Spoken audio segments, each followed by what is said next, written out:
Good morning, everyone. In January, when I was thrown in a jail cell, the media reported and told the world that I was a terrible person. They said that I hurt people and I make a lot of money from criminal enterprise, and here we stand 7 or 8 months later and I've not seen a single victim on the news. I don't know if you have. I've seen lots of girls sticking up for me, lots of people defending me. I've not seen a single person stand up and say that I have hurt them, not one. It's very exhausting to continue to perpetuate lies. It's very hard to keep lies afloat when you have no actual evidence. We've been completely innocent since the beginning of this, and I have to give absolute faith to the Romanian judicial system for finally making the right decision and letting us free. I'm sure in the end we'll be absolutely exonerated, and everybody who was pushing these lies and reporting things on repeat without any substantial evidence are going to have to analyze within themselves why they decide to try and destroy people's lives purely for views.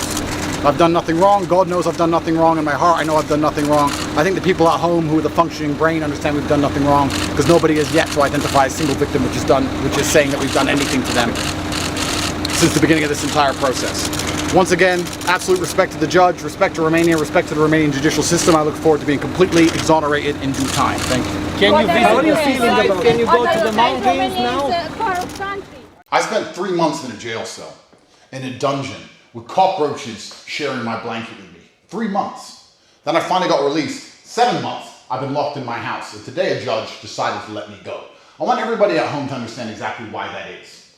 Up until now, all of the imprisonment and the deprivation of my liberty had nothing to do with evidence. It wasn't about evidence in a case file. It was the Romanian judicial system trying to decide if 1, I am a public danger, or 2, I am a flight risk. And to be fair to them, I am not emotional, I am a professional, even when I am suffering. And I understand as an international man of huge financial resource, it's easy to deem me a flight risk. So my liberty was deprived.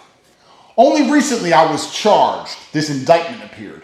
I want everybody at home to also understand that 3 different federal agencies from 3 different countries have investigated my life for the last 15 months. Every photo I've ever taken, every video I've ever made, every conversation I've ever had, every phone call, 2,000 people who know me were contacted. Every single ex-girlfriend, my vet, my pool guy, my old house cleaner in an apartment I used to have 11 years ago. You name them. If they had anything to do with me, no matter how tedious the link, they were contacted and they were interviewed.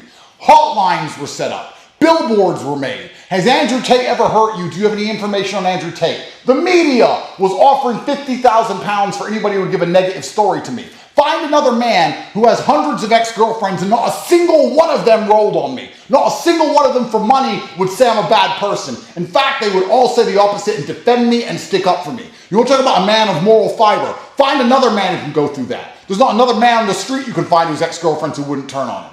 The media, all over the news. Andrew Tate's the worst man that's ever been. Andrew Tate's a human trafficker. Andrew Tate's a crime boss. He's a crime lord. Andrew Tate has all this money from illicit activities. Every penny I've ever made, all of my bank accounts seized. 15 million euros of assets were taken from me. They've been through every single bank transfer that I've ever sent. All of it, head to toe, to put this indictment together. So when this indictment is finally created, it should be an opera, right? It should be Shakespeare. It should show money transfers, victims, old victims from long ago, videos, pictures, medical records. This indictment should be absolutely bulletproof. The indictment was put together. I was held for 6 months without charge. That's the longest possible time I can be held without charge. The day before they finally submitted this indictment, it took as much time as they could. They took it down to the wire, every minute they could, to get this indictment together. And now the indictment's been put in front of a judge. And what has the judge done? The judge has picked up this indictment, looked at it, and said, this is garbage, let him go. Their bulletproof indictment. After all I just described, they finally put together a document that the judge has instantly said, let him go, this man should not be held. Anybody who believed this garbage, anybody who was insulting me while I sat inside of a jail cell, saying that maybe I am a human trafficker because of some stupid video from 10 years ago, any of these people who once insulted me or refused to defend me because they were scared, and that is the same thing. Don't think I haven't realized a whole bunch of people who are my friends now and on my team now and are now begging me to bring views to their shit podcasts didn't have very much to say while I was sitting in a fucking jail cell. Not very much at all. Don't think I don't know. Me and my team know exactly who was on my team and who wasn't. And I also know what I have done and what I have not done. And God knows the same. It doesn't matter if I get fucked at the end of this. It doesn't matter if I get completely destroyed. It doesn't matter if they put me in jail for life. I know what I have done and I know what I have not done. And I find absolute solace in that. Now I am free. Yes, I will remain free until the trial date when this garbage is finally thrown out and my name is absolutely and utterly clear. Anybody who believes any of this garbage is going to regret it, because I tell you something, Tristan said something to me in that jail cell was completely true. He said, 13 years in the Chateau d'If, and then the world is ours. If you have not read The Count of Monte Cristo, I strongly recommend that you do. In my final act of defiance against the Matrix, I've decided for my first day of freedom, I will visit the mosque and I will pray to God, because Allah is the best of planners, and then I will return to my house and stay home. That's right. You locked me up for 10 months. Where are you going to go? What are you going to do? I'm a bit tired.